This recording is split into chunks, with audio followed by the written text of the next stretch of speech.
দুনিয়ার ধনীদের দরজা মাঝে মাঝে খুলে মাঝে মাঝে দরজা বন্ধ করে দেয়, দিবে না। আর আমি আল্লাহ কেমন ধনী, সব সময়ের জন্য দরজা খোলা। যেখানে বসে তুমি ডাক দাও সেখানেই আমি আল্লাহ হাজির।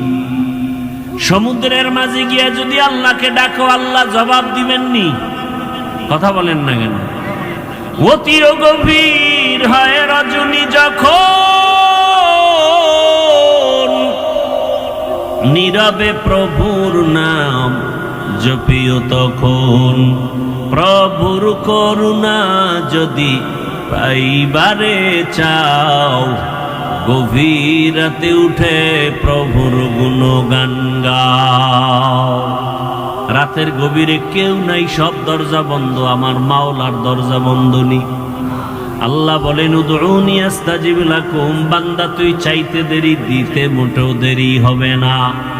ইয়া ইলাহি মুঝসে মুঝকো দূর কর, তাকে দেখো মুঝ মে তুঝকো এক নজর।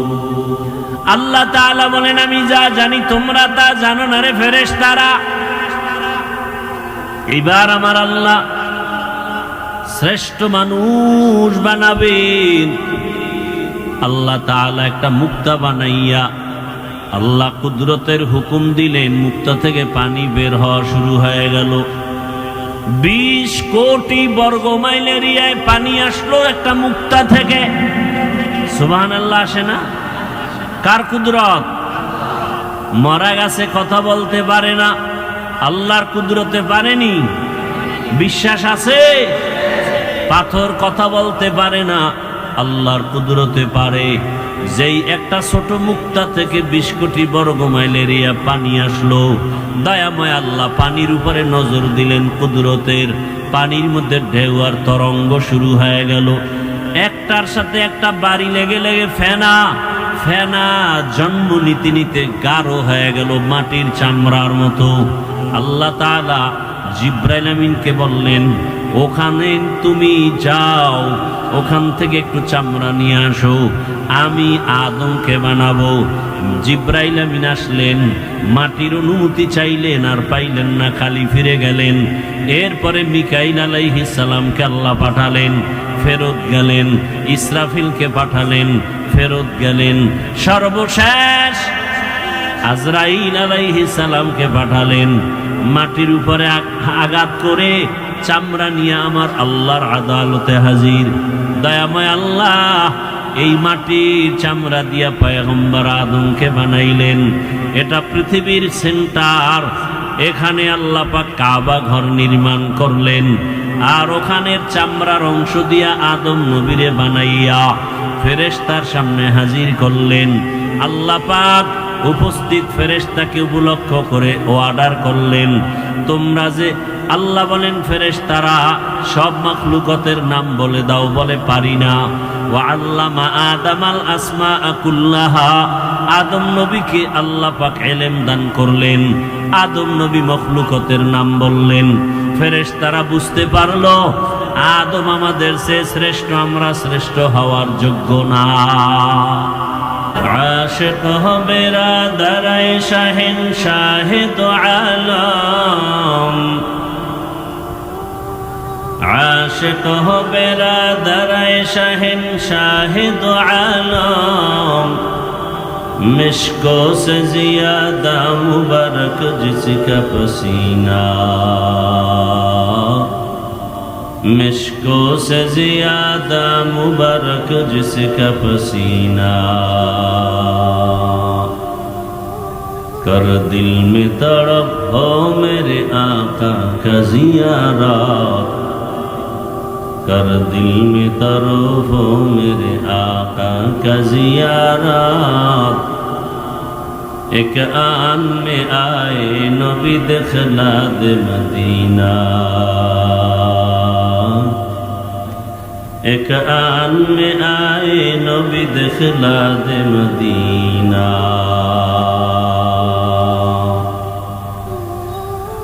জামালুল কোরআন মাদ্রাসার উদ্যোগে আয়োজিত ঐতিহাসিক ওয়াজ মাহফিল ও দস্তারবন্দি 12 মে 2026 মহতি এ মাহফিলে উপস্থিত মুহতারাম সম্মানিত সভাপতি ডাক্তার শেখ আব্দুর রাজ্জাক সাহেব, প্রধান অতিথি জনাব মুহাদ্দিস রবিউল বাশার সাহেব, মাননীয় সংসদ সদস্য, অন্যান্য অতিথিবৃন্দ, হযরত উলামায়ে কেরাম, অত্র অঞ্চলের বিভিন্ন স্থান থেকে আগত আল্লাহ পাকের আশিকিন, জাকিরিন, শাকিরিন, মুহিব্বিন, মুরব্বিয়ান এজম, কালিজার টুকরা আমার সমবয়সী যুবক বন্ধুগণ, স্নেহের ছোট ভাই, পর্দার আড়ালে মা বোনেরা, আল্লাহ পাকের দরবারে শুকর যে আল্লাহ আমাদেরকে সুস্থ রেখেছেন, আলহামদুলিল্লাহ। জীবনের এক অমূল্য সম্পদ আমাদের সুস্থতা। টাকা পয়সা, বাড়ি গাড়ি সব আছে, কিন্তু যদি অসুস্থ থাকিয়ে জীবনের কোনো মূল্য নেই। টাকা পয়সা, বাড়ি গাড়ি তেমন নাই, কিন্তু আল্লাহ যদি সুস্থতার নেয়ামত দান করেন, এর থেকে আর সুখের জীবন হতে পারে? যারা আমাদের মাঝে এখন অসুস্থ, কুদরতের দ্বারা আল্লাহ পরিপূর্ণ সুস্থতার নেয়ামত দান করেন। যারা আমাদের থেকে বিদায় নিয়ে কবরস্থ হয়ে আছেন, আল্লাহ তাদেরকে জান্নাতুল ফেরদাউসের মেহমান বানায় দেন। চলার পথে আমাদেরকে আল্লাহ হেফাজতের ব্যবস্থা করে দিন। হাজারো লাখো মানুষের ভেতর থেকে বাছাই করে দয়াময় রব্বুল আলামিন আমাদেরকে এই বেহেশতের বাগানে গুনাহ মাফের মজলিস, তওবা কবুলের মজলিস, উলামায়ে আহলে হকের মজলিসে আসা ও বসার তৌফিক দান করেছেন। আর একবার শুকর আদায় করি আলহামদুলিল্লাহ। দরুদ ও সালাম সৈয়দুল মুরসালিন, রাহমাতুল লিল আলামিন, শফিউল মুজনিবিন, খাতামুন নবিয়্যিন, সৈয়দুস সাকালাইন, ইমামুল মুরসালিন, শফিয়ে আযম, রাসূল আকরাম, রহমতে আলম, নবিয়ুল আরব ওয়াল আজম, হাবিবে কিবরিয়া, আশরাফুল আম্বিয়া, সৈয়দুল আম্বিয়া, হযরত মুহাম্মদুর রাসূলুল্লাহ। সবাই পড়েন সাল্লাল্লাহু আলাইহি ওয়া আলিহি ওয়াসাল্লামের উপর। নবীজির নামে দরুদ পড়লে সওয়াব না গুনাহ? সবাই এক আওয়াজে আবার পড়েন। সবাই নবীর শানে আবার দরুদ পড়েন এক আওয়াজে। সবাই একবার পড়বেন সাল্লাল্লাহু আলাইহি ওয়া আলিহি ওয়াসাল্লাম, সাথে সাথে 3টা পুরস্কার আল্লাহর থেকে পেয়ে যাবেন। সুবহানাল্লাহ আসে না? একবার সুবহানাল্লাহ বলবেন, বেহেশতে একটা ফলের গাছ হয়ে যাবে। দরুদের প্রথম পুরস্কার 10টা গুনাহ মাফ হয়ে যাবে। দ্বিতীয় পুরস্কার 10টা নেক আমল নামায় যোগ হবে। তৃতীয় পুরস্কার আল্লাহর কাছে মর্যাদা 10 গুণ বেড়ে যাবে। হর কে বাসদ আমেলে সাল্লু মুদাম, আতেশে দোজখ শাবদ বরওয়ায়ে হারাম। এই মাইকওয়ালা, পিছন থেকে মাইক দেওয়া, স্টেজের দিকে দেওয়া, পিছের মাইক বন্ধ করো, পিছনের মাইক বন্ধ করো। নয়েজ আসে কেন? ভলিউম ঠিক রাখো, বাড়াও।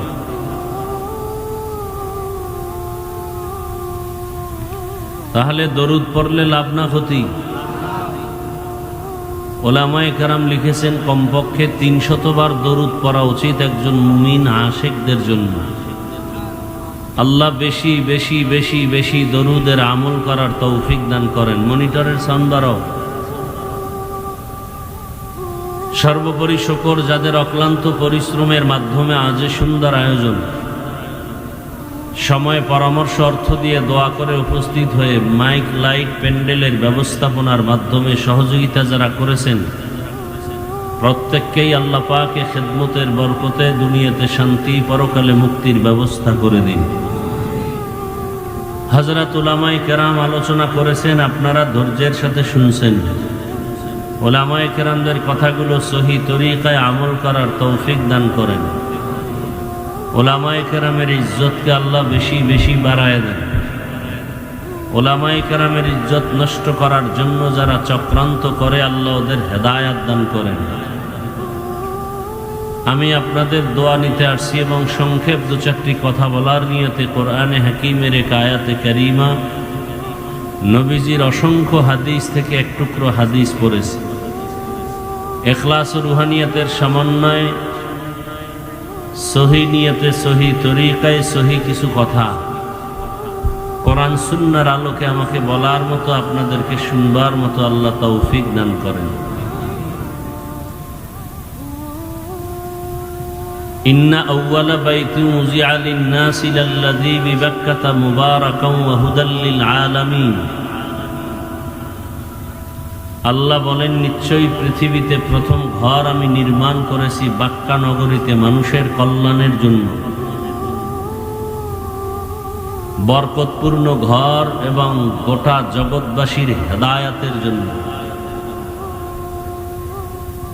নবীজি বলেন, আদ-দুনিয়া খুলিকাত লাকুম ওয়া আন্নাকুম খুলিকতুম লিল আখিরাহ।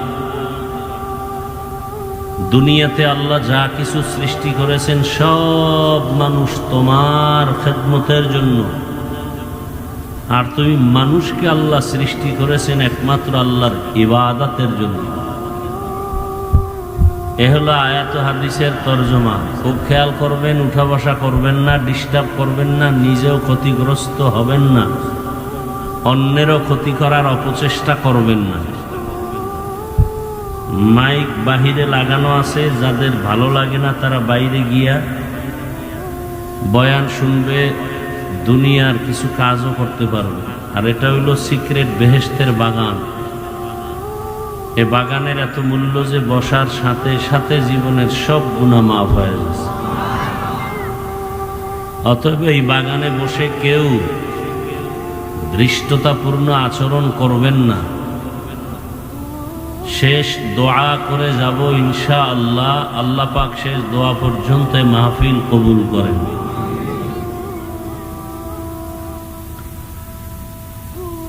দুনিয়াতে যাহা কিছু আল্লাহ সৃষ্টি করলেন সব আমাদের কল্যাণের জন্য, আর আমাদেরকে আল্লাহ সৃষ্টি করলেন তার ইবাদতের জন্য। সেই ইবাদত করার জন্য মানুষ পাঠাবেন, এখনো পাঠান নাই। আল্লাহ ইবাদত করার ঘর আগে বানায় দিলেন। বাইতুল্লাহ মক্কা নগরীতে, বর্তমান আরবি জিলকদা, সামনে জুলহিজ্জা, হজের মাস। এ কারণে আমি আয়াতটা নিয়েছি এবং সে বিষয়ে কিছু আলোচনা করার ইচ্ছা পোষণ করেছি। তৌফিক কে দিবেন? আল্লাহ। হজ কাকে বলে? হজের শাব্দিক অর্থ হলো ইচ্ছা করা। শরীয়তের পরিভাষায় হজ বলে নির্দিষ্ট সময়ে নির্দিষ্ট জায়গায় গিয়ে আল্লাহর সন্তুষ্টি অর্জনে তার হুকুম পালন করার নাম হজ। ইসলামের 5 স্তম্ভের মধ্যে হজ একটি স্তম্ভ। প্রথম হলো কালেমা বা ঈমান, নামাজ, রোজা, যাকাত, হজ। কথাগুলো খেয়াল করে শুনবেন, দিলের কান দিয়ে, মোবাইলে নয়। মোবাইল চরিত্র নষ্ট করার একটা যন্ত্র।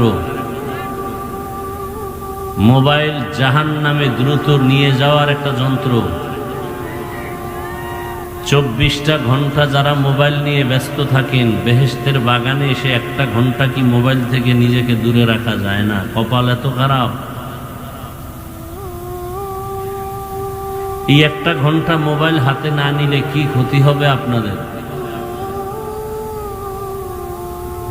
24টা ঘন্টাই তো মোবাইল নিয়ে পড়ে থাকেন। চোখের গুনাহ, হাতের গুনাহ, জবানের গুনাহ, অন্তরের গুনাহ করেন। সারা রাত ঘরে ঘরে মোবাইলের দ্বারা গুনার প্র্যাকটিস চলে। আল্লাহ দয়া করে বেহেশতের বাগানে নিয়ে আসছেন। 1টা ঘন্টা মোবাইল থেকে দূরে থাকলে কি ক্ষতি হবে আপনার? এই 2-4 জন যারা উঠে এদের কি হেদায়েত হয়ে গেছে না? না বিড়ি টানতে যায়? বয়ান শুরু করতে পারলাম না, এর মধ্যে ব্যারাম শুরু হয়ে গেছে। যে কপাল খারাপ, নিজেরও কপাল ভালো না, অন্যের কপাল খারাপ করার জন্য, ডিস্টার্ব করার জন্য আপনি এখানে বসে থাকতে পারবেন না, ঢুকলেন কেন? মানে বাহিরে দাঁড়ায় দাঁড়ায় বয়ান শুনেন, এখানে ঢুকে আমাদের ক্ষতি করলে আপনার লাভ কি? অন্যের ক্ষতি করার জন্যই দুনিয়াতে জন্ম নিয়েছেন, এটাই আপনার কাজ। আল্লাহ হেদায়েত দান করুন।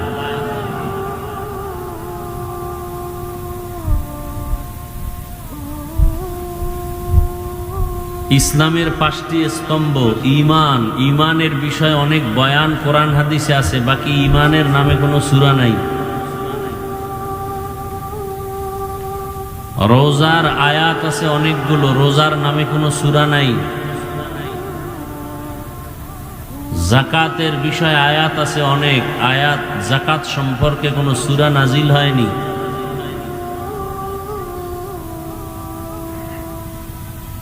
নামাজের অনেক আয়াত আছে, নামাজের কোনো সূরা নাই। কিন্তু হজ এমন একটা আমল এত গুরুত্বপূর্ণ যে হজের নামে কি আছে? কথা বলেন না কেন? সূরা আছে। নামাজ আপনি যেখানে মনে চায় সেখানে আদায় করবেন, হয়ে যাবে।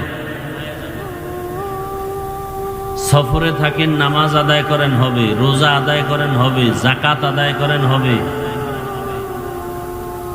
হজ হবে। হজের জন্য নির্দিষ্ট সময় লাগবে, নির্দিষ্ট জায়গা লাগবে। অতএব হজের গুরুত্ব অনেক বেশি। ইব্রাহিম আলাইহিস সালামের ডাকে, হজের এলানে যারা লাব্বাইক বলেছে তারা বাইতুল্লাহ না ধরে, হজ না করে কবরে যাবে না। আমাদের বাইতুল্লাহ যেতে মনে চায় তো? আল্লাহ সবাইকে কবুল করেন।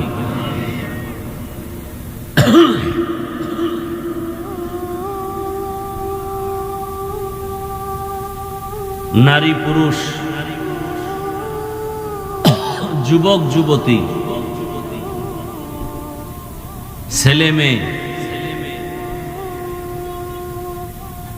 যার কাছে নেশাব পরিমাণ সম্পদ আছে সে বাইতুল্লাহ হজে যাবে। যতদিন যাবে না ততদিন হজ না করার গুনাহগার হবে। ফ্যামিলির লোকজনকে হজের সফরে তাদের প্রয়োজন মিটায় যদি আপনি আসা যাওয়ার ভাড়া থাকে, হজের খরচ থাকে, আপনার উপরে হজ ফরজ। অনেকের উপরে হজ ফরজ আছে, খবর নাই। স্বামীর উপরে হজ ফরজ, মহিলার যদি স্বর্ণ অলংকার থাকে ওই পরিমাণ, তার উপরে আলাদা হজ ফরজ। ছেলের নামে জায়গা লিখে দিছেন, বাড়ি লিখে দিছেন, সামর্থ্যবান হলে ওই পরিমাণ টাকার মালিক হলে ছেলের জন্য আলাদা হজ ফরজ। যতদিন হজে যাবে না ততদিন হজ আদায় না করার ফরজ তরকের গুনাহ হয়ে যাবে। আল্লাহ আমাদের প্রত্যেককেই বাইতুল্লাহর জিয়ারত কবুল করেন, রাসূলের রওজা জিয়ারতের জন্য কবুল করেন।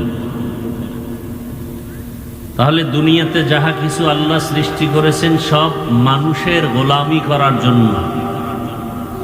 মনে থাকলে বলেন তো, মানুষকে আল্লাহ সৃষ্টি করছেন কেন? বিড়ি টানার জন্য? আলেমের বিরোধিতা করার জন্য? আমাদের সমাজে আলেমদের বিরুদ্ধে ফেসবুকে লেখে আছে না নাই? এরা সবগুলো নিকৃষ্ট বেয়াদব মা বাবার অভিশপ্ত সন্তান।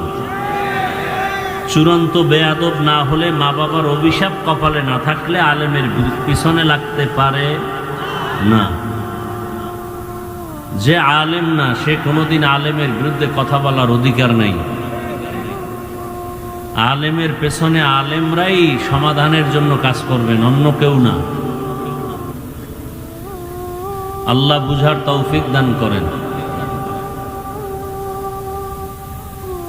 তো আল্লাহ আমাদেরকে সৃষ্টি করবেন বা করেছেন কি জন্য? তার ইবাদতের জন্য। শুধু এতটুকু না, এই সিদ্ধান্তটা কার? কি আল্লাহর নাম আসে না মুখে? সারাদিন বিড়ি টানলে আসবে কিভাবে? সারাদিন যেই জবানে গালি দেন, গীবত করেন, কিভাবে আসবে সুবহানাল্লাহ? আল্লাহর নাম। মানুষ ইবাদত করবে কার? এবং আল্লাহর আরেকটা সিদ্ধান্ত, এই মানুষ হবে গোটা সৃষ্টি জগতের মধ্যে শ্রেষ্ঠ। সিদ্ধান্ত কার? আরো আস্তে করে বলেন। আল্লাহর নামটা জবানে নিলে সমস্যা? মোহাব্বত করে আল্লাহর নাম নিতে যদি না পারেন, আপনার কপাল তো বড় খারাপ। ওয়াজে আসছেন, ওয়াজে আসাটা এটা বড় সফলতা না। ফজরের নামাজ পড়ছেন নি, জোহরের নামাজ পড়ছেন নি, আসর মাগরিব এশা পড়ছেন, যদি কপাল হয় যে না পড়ি নাই, তা আপনার মতো নিকৃষ্ট মানুষ দুনিয়াতে আর নাই। আপনি আল্লাহর আদালতের জাহান্নামের আসামি। আপনি আবার ভাব দেখাইতেছেন অনেক কিছু, মনে হয় বুজুর্গ। বেনামাজিদেরকে এক হাদিসে আল্লাহর রসুল বলছেন দুনিয়ার নিকৃষ্টতম চোর। 5 ওয়াক্ত নামাজ পড়েন না, বাহাদুরি করেন, লজ্জা লাগে না? 1500 বছর আগে এজন্য রসুল বলে গেছেন, লা ঈমানা লিমান লা হায়া লাহ।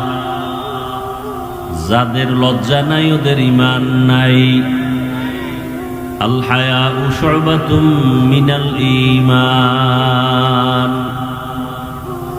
তাহলে মানুষ দুনিয়াতে আসবে, আল্লাহ পাঠাবেন তার ইবাদতের জন্য। এটা যেমন এক সিদ্ধান্ত, আর একটা সিদ্ধান্ত হলো মানুষ হবে সৃষ্টি জগতের মধ্যে শ্রেষ্ঠ।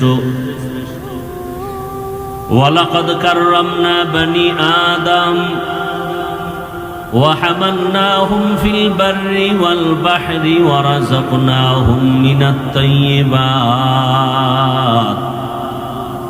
وفضلناهم على كثير ممن خلقنا تفضيلا।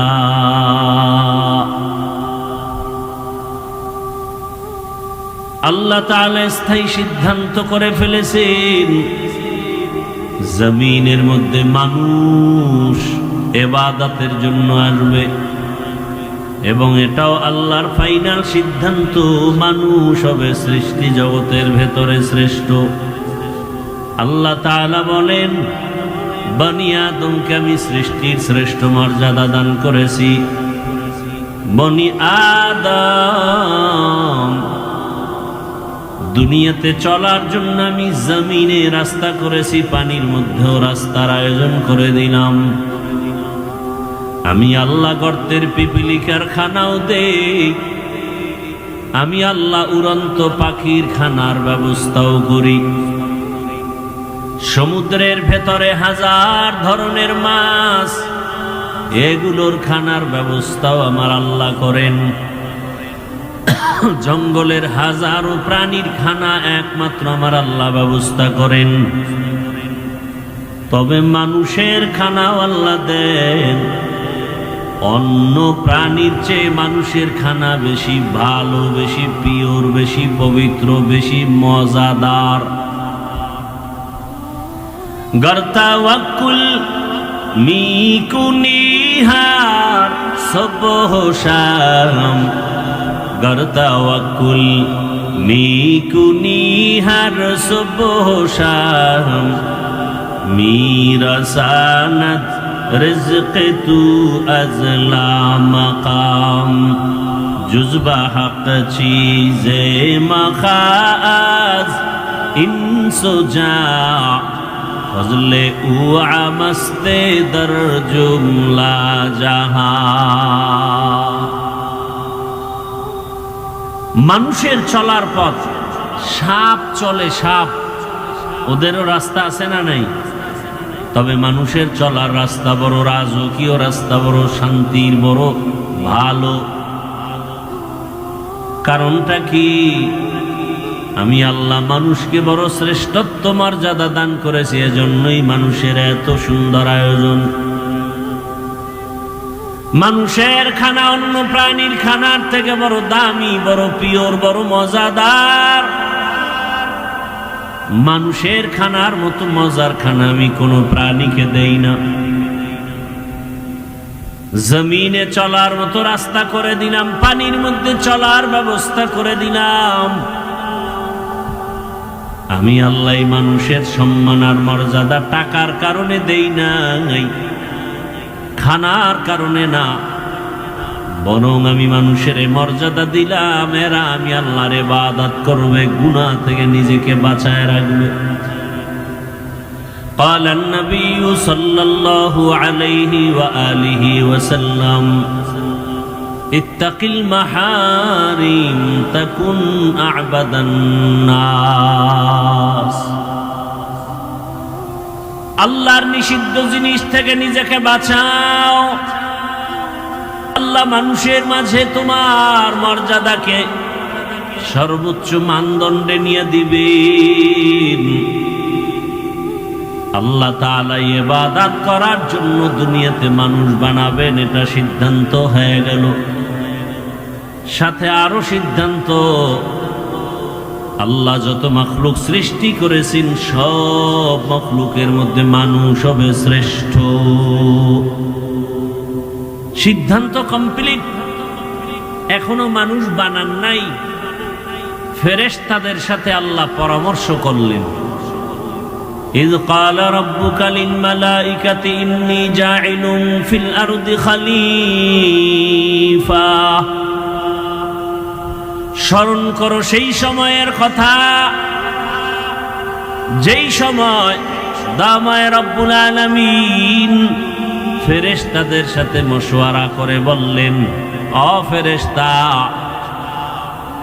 আমি জমিনের মধ্যে খলিফা বানায় পাঠাবো, প্রতিনিধি পাঠাবো। খলিফা চিনেননি? জামা কাপড় সেলাই করে এরা খলিফা? হ্যাঁ, যদি খলিফা বলতে এদেরকে নেওয়া হয়, এটা সঠিক ব্যাখ্যা না অপব্যাখ্যা? আবার যদি কেউ তর্জমা করে খলিফা মানি রাষ্ট্র ক্ষমতার মালিক, এটাও অপব্যাখ্যা।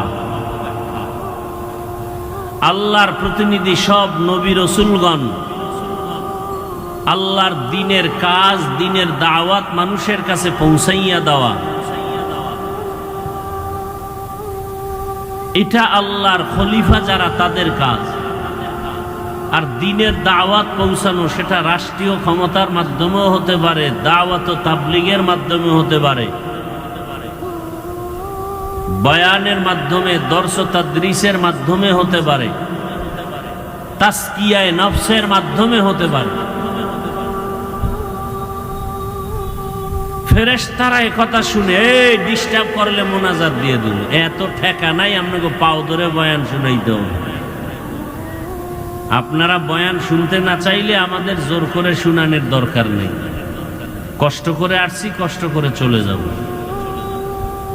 চালাকি করবেন না, আস্তে হাত দুইটা উঠায় মোনাজাত দিয়ে নেমে যাব।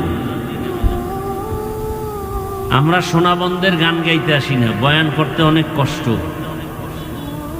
এবং পায়ে হাত ধরে দিলের চূড়ান্ত ভালোবাসা নিয়ে বয়ান করতেছি। তামাশা মনে করবেন না যে মন চাইলে বসবেন, মন চাইলে উঠে যাবেন, এটা নাটকের প্যান্ডেল না। থানায় পুলিশে আসামি নিয়ে যায়, যুবকের ধরে নিয়ে গেছে, বেতের বাড়ি দেয়, যুবকের চোখে পানি নাই। আর আমাদের কোরআন ও হাদিসের মাহফিল এমন বরকতি যে একজন খাঁটি আল্লাহওয়ালা বয়ান করে, 200 হাত দূরে বসে যুবক হাউমাউ করে কান্না করে, ওরে মারলো কে? এটা সেই প্যান্ডেল মনে করবেন, বেশি চালাকি করিয়েন না। বহু চালাকরা কিন্তু বাড়িঘর ছেড়ে জঙ্গলবাসী হয়ে গেছে। সব চালাক ধরা খেয়ে যাবেন মরার আগেই। আল্লাহ হেদায়াতের দৌলত দান করেন। আমি শুরুতেই বলছি, আপনার ভালো লাগে না, দীর্ঘ টাইম বসতে পারেন না, ঢুকছেন কেন এখানে? ডিস্টার্ব করেন কেন? অন্যের ক্ষতি করাই আপনার কাজ। আর বলবো না, আর উঠা বসা করলে আমি মোনাজাত দিয়ে দেব। তামাশা মনে করে, মস্কারি মনে করে। আসলে বিষয়টা কি জানেন? হেদায়েতের মালিক কে? এই ঝামেলাটা এখানে। নবীজি কলিজা দিয়া চায় আবু জাহাল কালেমা পড়ুক, আসমান থেকে ফয়সালা বেঈমান কালেমা পড়বে না। তো যার ফয়সালা কপালে হেদায়েত নাই, ও রসুলের বয়ানেও কালেমা পড়ে না। আর যার কপালে হেদায়েত আছে, সে রসুলকে জবাই করতে গিয়াও তরবারি ফালাইয়া কালেমা পড়ে। নাম কি? নাম কি? ওয়াজে আসছেন খুব বাপ, সুবহানাল্লাহ বললে সম্মান নষ্ট হবে, জোরে আওয়াজ দিলে সম্মান কমে যাবে না? আল্লাহ সবাইকে কবুল করেন। তো কপাল যদি পুড়ে যায়, নবীজির বয়ানেও সে হেদায়াত পায় না, তো আমরা তো মানুষই না।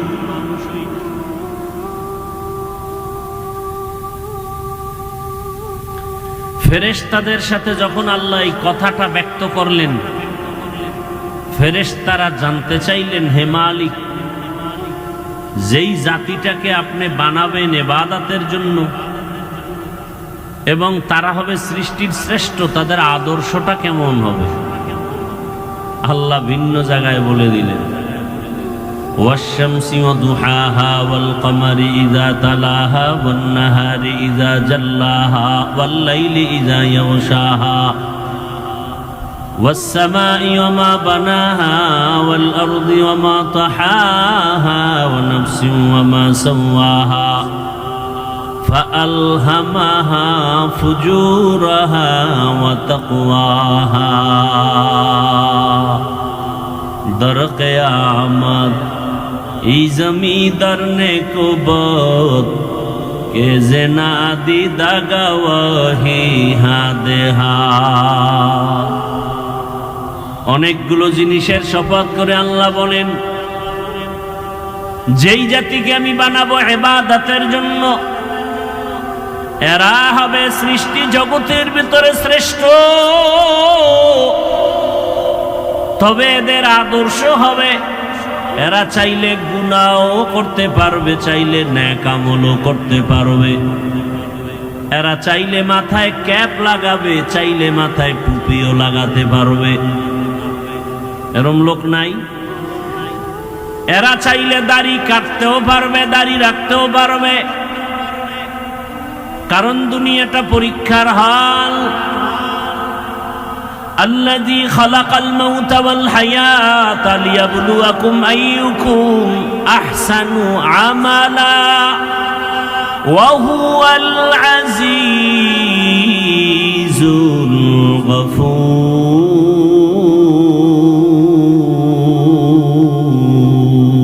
الغفور بخا قرآن كلام بشنو قدیماستی قدیماستی নইনো। আল্লাহ বলেন, আমি মানুষ বানাবার কারণ পরীক্ষা নিব। পরীক্ষা কিসের পরীক্ষা নিবেন? বলে আমলের পরীক্ষা নেওয়া হবে। আমল কে কত বেশি আমল করবে এটা দেখবো। কয় না না না, বরং কে কত ভালো আমল করে আমি আল্লাহ এটাই দেখব। এর নামই তাকওয়া। বেশি বেশি নামাজ পড়ার নাম তাকওয়া না, বেশি বেশি জিকির করার নাম তাকওয়া না, বেশি বেশি তেলাওয়াত করার নাম তাকওয়া না, বেশি বেশি দান করার নাম তাকওয়া না, বেশি বেশি তাহাজ্জুদ পড়ার নাম তাকওয়া না, বরং গুনাহ থেকে নিজেকে বাঁচাইয়া রাখার নাম হলো তাকওয়া। हर के दारत खौफे हकदार दिल मदाम জন্নাতুল মাওয়াতে হদ ও রামকাম জুজবা হক চি জে মখাজ ইনসুজা ফজলে উআ মস্তে দর জুমলা জাহা। বেশি আমল করার নাম তাকওয়া। এই বেশি আমল করার নাম তাকওয়া না,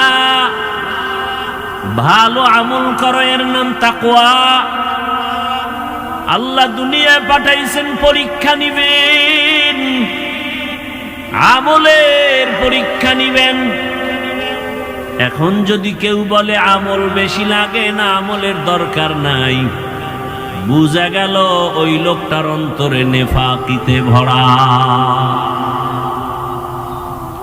আল্লাহ বলেন আমলের পরীক্ষা নেওয়ার জন্য দুনিয়ায় মানুষ পাঠাইলাম, আর আপনি বয়ান করে যদি বলেন আমল লাগে না। অতি চালাকি করাটা ভালো না, চালাক ভালো, অতি চালাক ভালো না। অতি চালাকের আর এক নাম বেয়াদব।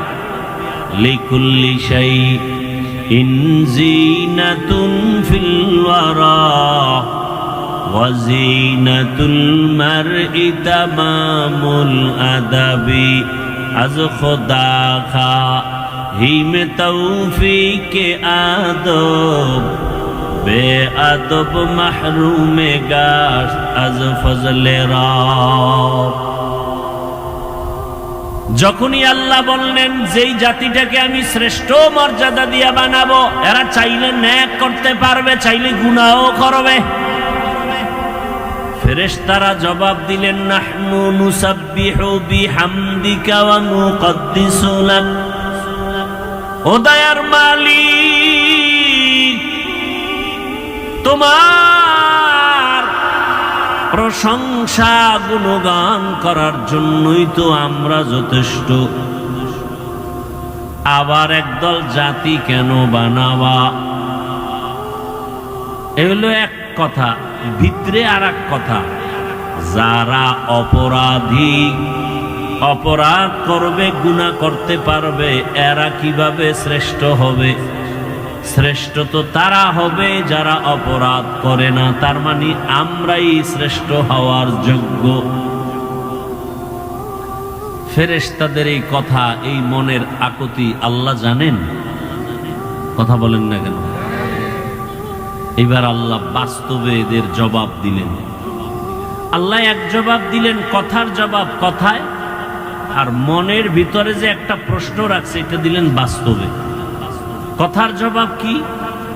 ইন্নী আ'লামু মা লা তা'লামুন।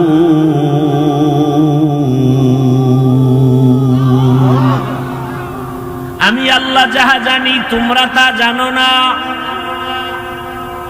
আমি আল্লাহ জানি আমার সেই শ্রেষ্ঠ জাতির ভিতরে এমনও কিছু গোলাম যারা কল্লা দিবে, কখনো ঈমান বিক্রি করবে না।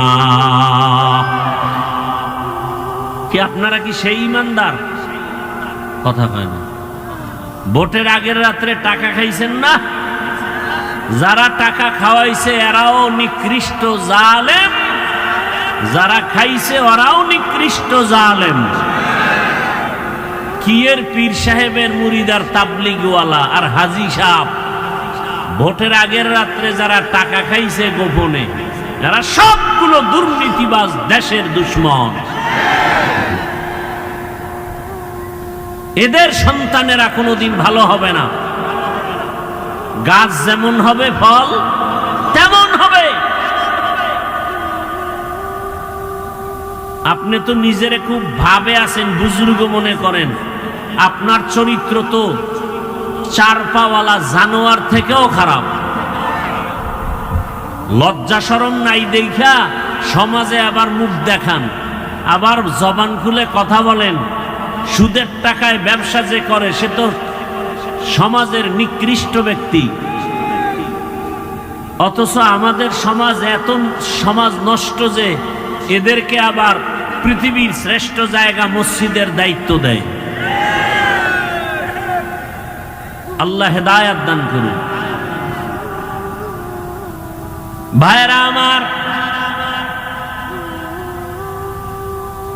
আল্লাহ তাআলা বলেন এমন কিছু গোলাম আমার শ্রেষ্ঠ জাতির মধ্যে থাকবে, এরা এমন হবে ক্ষমতার লোভে আল্লাহকে ভুলে যাবে না। কথা বলেন না কেন? ক্ষমতার লোভে আল্লাহকে ভুলে যায় এমন মুসলমান কি নাই? সত্য কথা বলতে কষ্ট হচ্ছে। ক্ষমতা পাওয়ার লোভে, টাকা পাওয়ার লোভে অনেকে ঈমান হারায় নাই। মুসলমানি বুয়াদ গর্দন নেহাদান এনানে খুদ বদসতে খাজা দাদা। দাড়ি কাটা দাড়ি ছাটা দোনোটা কবিরা গুনাহ, কবিরা গুনাহ সমান কবিরা গুনাহ। যারা দাড়ি কাটে, যারা দাড়ি ছাঁটে, 24টা ঘন্টা তাদের কবিরা গুনাহ মোনাজাত দিলে কবুল হবে না।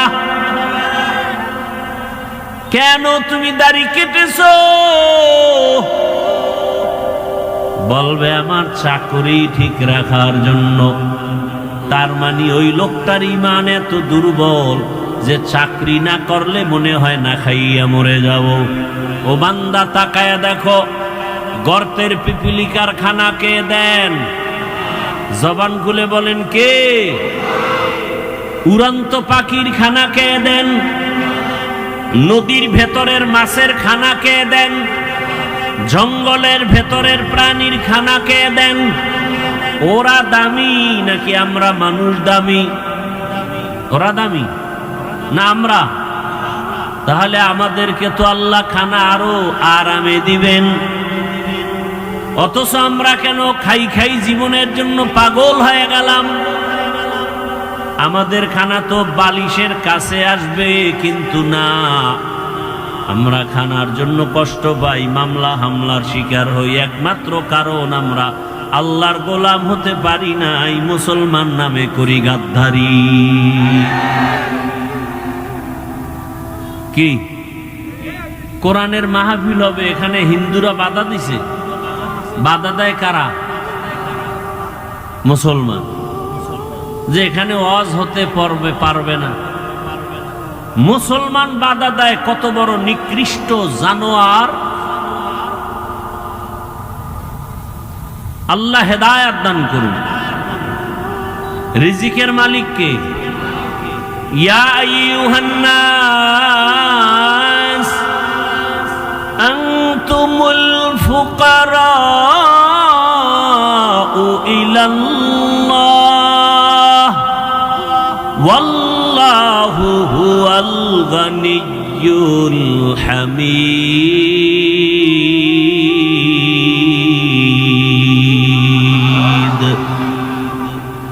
আল্লাহ তাআলা বলেন, দুনিয়ার মানুষ তোমরা সবাই ফকির, ধনী কে? আল্লাহ বলেন, আমি শুধু ধনী না, প্রশংসিত ধনী।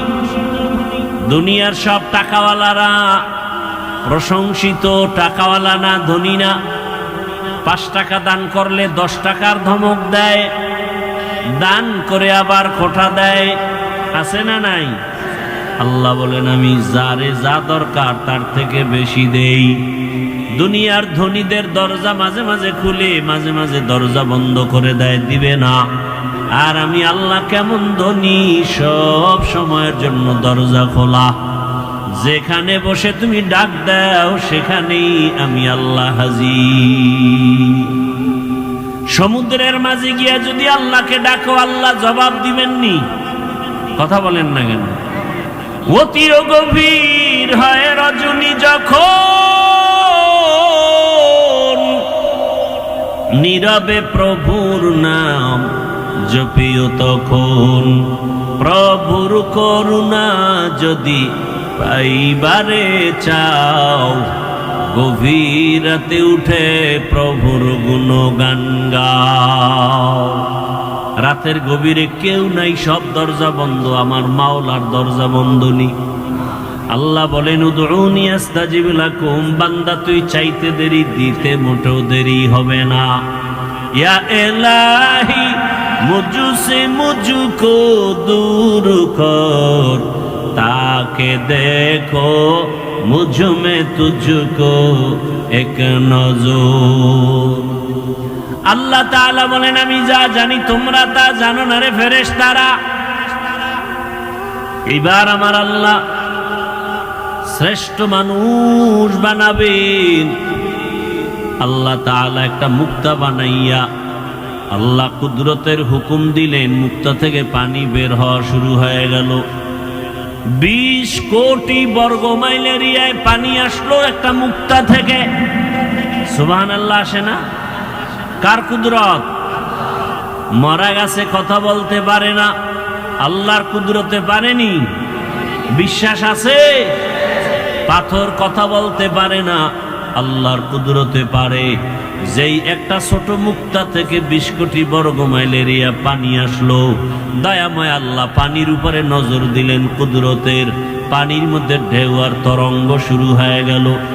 একটার সাথে একটা বাড়ি লেগে লেগে ফেনা ফেনা জন্ম নিতে নিতে গাঢ় হয়ে গেল মাটির চামড়ার মতো।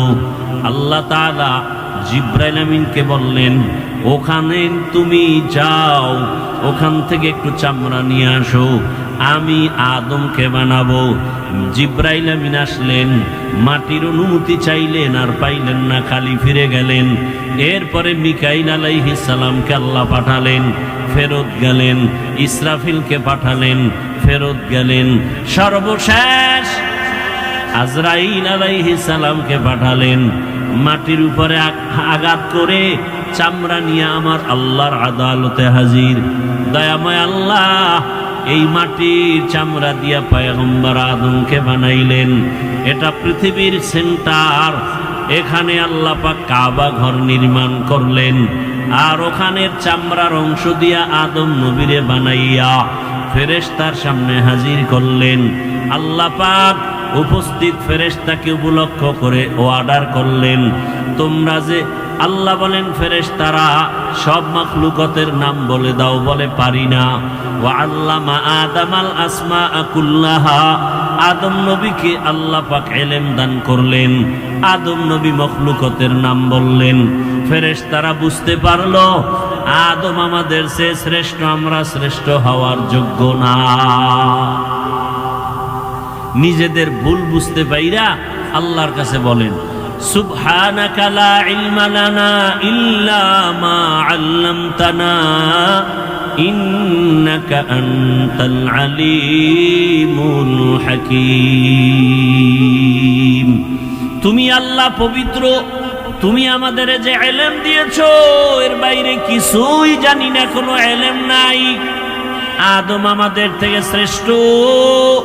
আল্লাহ বলেন এটা মুখে বললে হবে না, উসজুদুলি আদম, আদমের সেজদা দিয়া প্রমাণ করে দেখাও।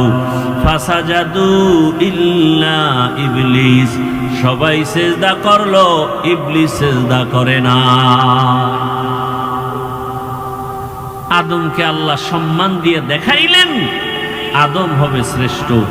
ফেরেশতারা এই যে মনে মনে ভাবছিলেন শ্রেষ্ঠ হব, এই ভাবনাটা সঠিক ছিল না ভুল?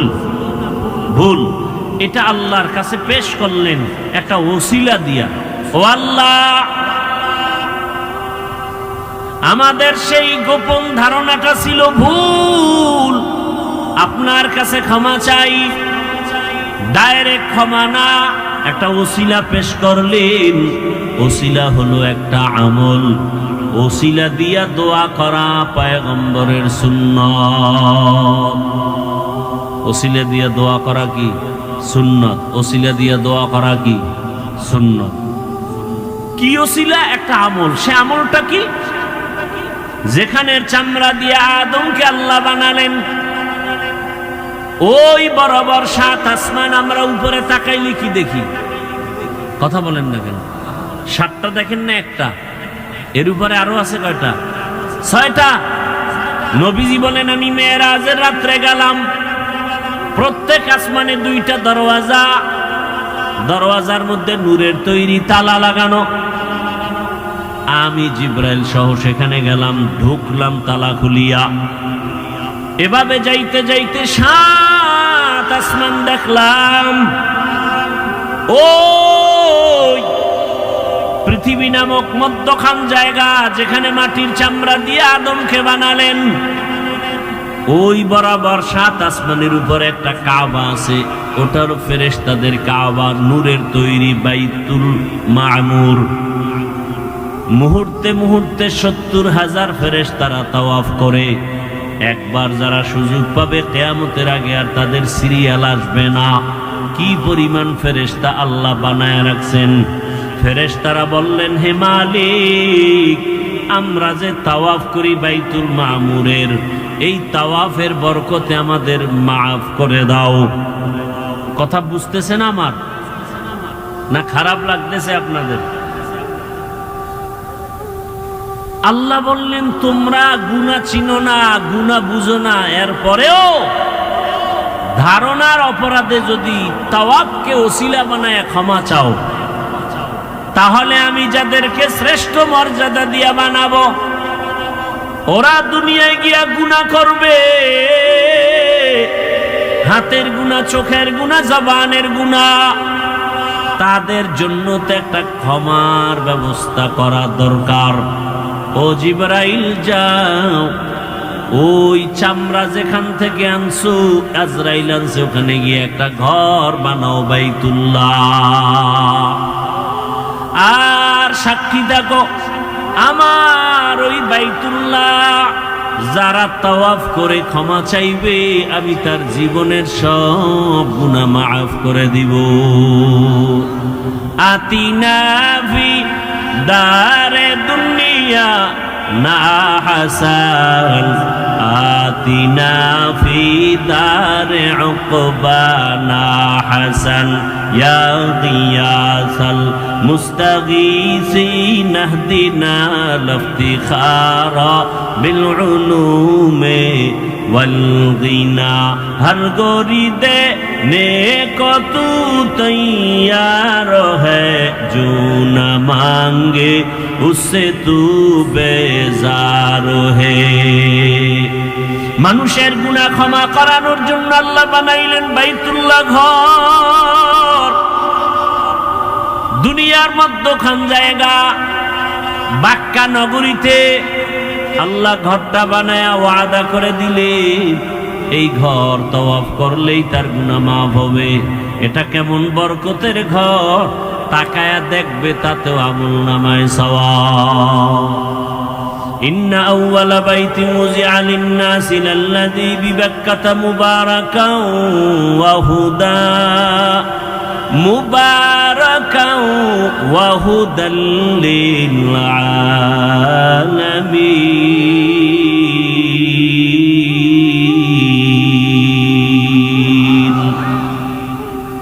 প্রথমে বাইতুল্লাহ আল্লাহ পাক নির্মাণ করাইলেন ফেরেশতার দ্বারা। এরপরে পয়গম্বর আদম আল্লাহ দুনিয়ায় পাঠাইছেন, তিনি বাইতুল্লাহর তাওয়াফ করছেন, হজ করছেন, তিনি বাইতুল্লাহ নির্মাণ করেছেন। আদম নবী জমিন থেকে বিদায়ের 600 বছর পর জমিনে মূর্তি পূজা শুরু হয়ে গেল। এই মূর্তি পূজায় লিপ্ত হতে হতে দুনিয়ার সবাই 600 বছর পূজাই করলো। আল্লাহ এই মূর্তি পূজার থেকে মানুষকে শিরিক থেকে বাঁচানোর জন্য নবী পাঠাইলেন নূহ পয়গম্বর। নূহ আলাইহিস সালামকে আল্লাহ পাক পাঠাইয়া দাওয়াতের কাজ করালেন। 950 বছর পর্যন্ত নূহ আলাইহিস সালাম দাওয়াত দিলেন। 40 জন মুমিন কালেমা পড়ে মূর্তি পূজার থেকে ফিরিয়া গেল। এইবার আল্লাহ পাক রব্বুল আলামিন নূহ নবীর যুগে প্লাবন দিলেন, তুফান দিলেন, গজব। এক তুফানে সব ধ্বংস হয়ে গেল, কাবাটাও নিশ্চিহ্ন হয়ে গেল। নূহ নবীর 3 সন্তান সাম, হাম, ইয়াফাস, এই 3 জনের দ্বারা পুরো দুনিয়া আবার নতুন করে সাজানো হলো। তারা একটা শহর বানাইলেন, ইরাকের অন্তর্গত শহরের নাম শহরে বাবেল। ওই শহরে এক সময় এক বেঈমানের আবির্ভাব হলো নমরুদ। নমরুদ বাবেল শহরের ক্ষমতা নিয়ে জুলুম অত্যাচার শুরু করলো। সেই জুলুমকে বন্ধ করার জন্য আল্লাহ আরেকজন নবী পাঠাইলেন, ইব্রাহিম আলাইহিস সালাম। ইব্রাহিম আলাইহিস সালামকে দিয়া শেষ বয়সে পয়গম্বর ইব্রাহিম দোয়া করে একটা সন্তান পাইলেন, ছেলে সন্তান হাজেরা আলাইহিস সালাম থেকে ইসমাইল। এই ইসমাইলকে নিয়ে বাইতুল্লাহর পার্শ্বে কোনো চিহ্ন নাই, নূহ নবীর প্লাবনে বাইতুল্লাহ নিশ্চিহ্ন হয়ে গেছে। এই জায়গায় জঙ্গল, একটা পশু পাখি নাই, কারণ সূর্যের আলো নাই, পানি নাই, খাদ্য নাই। ওখানে মা হাজেরা ইসমাইলের নিয়ে আল্লাহর নির্দেশে ইব্রাহিম নবী রাখলেন। ইসমাইল নবীর যখন 14 বছর বয়স, কম বেশি মাআল ইখতিলাফ, আল্লাহ কোরবানি করার হুকুম দিলেন। এর মাঝখানে বহু ঘটনা। বাইতুল্লাহ ইব্রাহিম নবী নতুন করে নির্মাণ করলেন। এই বাইতুল্লাহ 13 বার নতুন করে নির্মাণ করা হয়েছে। কতবার? 13 বার। ইব্রাহিম আলাইহিস সালামে বাইতুল্লাহকে নির্মাণ করলেন ইসমাইল সাথে। হাজী সাহেবরা হজে যায়, যত হজের কাম আমরা করি সব ইব্রাহিম, ইসমাইল আর হাজেরার স্মৃতিচারণ করি। আল্লাহর কাছে এটাই বড় দামি। যেমন পাথর মারা ইব্রাহিম আর ইসমাইল নবীর কাজ, হাজিদের জন্য এটা করতেই হবে, না হয় হজ বাতিল হয়ে যাবে। সফা মারওয়ায় দৌড়াইলেন, ইসমাইলকে পানি দেওয়ার তালাশে আম্মাজান হাজেরা আলাইহিস সালাম। এই দৌড় হাজিদের উপরে আবশ্যক। যদি কোনো হাজি সফা মারওয়ায় দৌড়ানো বন্ধ করে, হজ বাতিল। ভাইয়েরা আমার, সন্তান জবাই করার পরীক্ষা, আর আল্লাহ তাআলা আমাদেরকে পশু জবাই করার পরীক্ষা দিয়ে দিলেন। সন্তান জবাই করা লাগবে না। ওয়ালানাবলুওয়ান্নাকুম বিশাইইম মিনাল খাউফি ওয়াল জুই ওয়া নাকসিম মিনাল আমওয়ালি ওয়াল আনফুসি ওয়াস সামারাত ওয়া বাশশিরিস সাবিরিন। 5টা জিনিসের দ্বারা পরীক্ষা। এর মধ্যে একটা হলো মাল। আল্লাহর পথে মাল ব্যয় করো। তোমার সামর্থ্য আছে 2টা গরু কিনে কোরবানি দেওয়ার, তুমি 2টা দাও মোটা তাজা। তোমার সামর্থ্য আছে 20,000 টাকার, তুমি কোরবানি দিবে একটা ছাগল দাও, বাধা নাই। আর একজনেও কোরবানি দিবে, সামর্থ্য আছে একটা উট কিনার মতো, উট কিনে দাও। বড় গরু কিনার সামর্থ্য আছে, বড় গরু কিনে দাও। যাদের উপরে কোরবানি আবশ্যক না, এদেরকেও নবী বলেন হাজিদের নমুনা ভেতরে নাও। জিলহজ মাসের 1 তারিখ থেকে তারা নখ কাটবে না, চুল কাটবে না। তোমরাও নখ কাটিও না, চুল কাটিও না। এই আমলটা কোরবানি দেওয়া পর্যন্ত রেডি রাখো। বাইতুল্লাহর হজে যদিও তুমি হাজি হতে যেতে পারো নাই, আল্লাহ তোমাকে বরকত দান করবেন।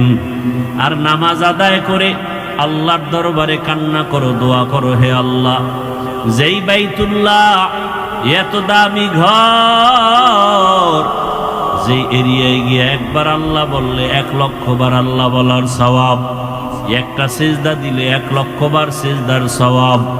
এত দামি ঘর, যেখানে গেলে গুনাহগার আর গুনাহগার থাকে না। ওই বাইতুল্লাহ যাওয়ার তৌফিক দাও ও আল্লাহ। নবীর রওজা জিয়ারতের তৌফিক দাও। যেতে না পারলে অন্তত আল্লাহ নবীর আদর্শওয়ালা বানায় দাও। বাইতুল্লাহ যারা গেছে তাদের নমুনা অর্জনের ব্যবস্থা করে দাও। ও আমার যুবক বাবারা, বৃদ্ধ বাবাজিরা, পর্দার আড়ালের মা বোনেরা, দুনিয়ার রং তামাশায় পড়িয়া গুনাহ তো কম করেন নাই। আরে দাড়ি কাটা কবিরা গুনাহ। কতবার যুবকরা দাড়ি কাটলা, বেপরদায় চললা, মা বাবার সাথে বেয়াদবি, শিক্ষকের সাথে বেয়াদবি, ওলামায়ে কেরামের সাথে বেয়াদবি। ও ব্যবসায়ী বাবারা, ও চাকরিজীবী বাবারা, আপনাদের মতো কত ব্যবসায়ী, কত চাকরিজীবী 5 ওয়াক্ত নামাজ পড়ে আছে না নাই? আপনি নিজেকে জিজ্ঞাসা করেন, আপনি কেন পারবেন না? ও আমার কলিজার যুবক, তোমার মতো যুবক স্কুল কলেজে পড়ে, নামাজ পড়ে, বলো তুমি পারো না কেন? তোমার কপাল কেন খারাপ? তোমার মতো যুবক র্যাব, আর্মি, পুলিশ, বিডিআরের চাকরি করে, 5 ওয়াক্ত নামাজ পড়ে, দাড়িওয়ালা, তুমি পারো না কেন? তোমার কপালে কার বরদোয়া লাগছে জানা নাই? তোমার মতো যুবক রাস্তায় গাড়ি চালায় নামাজ পড়ে, তুমি কেন পারো না? নদীর মধ্যে মাছ ধরে নামাজ পড়ে, তুমি পারো না কেন? তোমার মতো যুবক র্যাব, আর্মি, পুলিশ, বিডিআরের চাকরি করে নামাজ পড়ে, ওসি, ডিসিএসপি নামাজি, এমপি, মন্ত্রী, ব্যবসায়ী, চাকরিজীবী নামাজি, তুমি পারো না কেন? আসলে তোমার উপরে আল্লাহ গুনার কারণে বেজার হয়ে গেছে। ও বৃদ্ধ বাবাজি, এখনো সময় আছে, তওবা করেন। পর্দার আড়ালের মা বোনের, আপনার মতো কত মা পর্দা করে নামাজ পড়ে, স্বামীর মাল হেফাজত করে, আপনারা পারেন না কেন? এখন থেকে তওবা করেন। শয়তানের ধোকায় পড়ে মনের আশা পূরণ করতে গিয়ে তো গুনাহ কম করেন নাই। আল্লাহর ডাকে সাড়া দিতে হবে, কখন মরণ হবে বলা যায় না। গাড়ির নিচে যুবকের লাশ, পানির নিচে লাশ, ঘুমের বিছানায় লাশ। এখন থেকে তওবা করেন, আর দাড়ি কাটবেন না, নামাজ ছাড়বেন না, বেপরদায় চলবেন না, নবীর তরিকা মেনে চলবেন, মা বাবার দোয়া, শিক্ষকের দোয়া নিয়া, উলামায়ে কেরামের দোয়া পরামর্শ নিয়ে নবীর আদর্শ মেনে চলবো।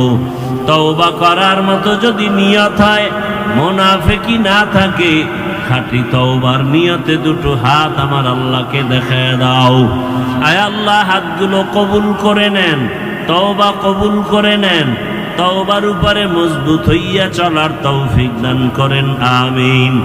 আলহামদুলিল্লাহি রাব্বিল আলামিন, والصلاة والسلام على سيد الأنبياء والمرسلين وعلى آله وأصحابه أجمعين يا أرحم الراحمين يا أرحم الراحمين يا أرحم الراحمين رب ارحمهما كما ربياني صغيرا اللهم إنك عفو كريم تحب العفو فاعف عنا اللهم إنا نسألك رضاك والجنة ونعوذ بك من سخطك والنار اللهم إنا نعوذ بك من البرص والجنون والجذام وسيء الأسقام ও দয়ার মালিক।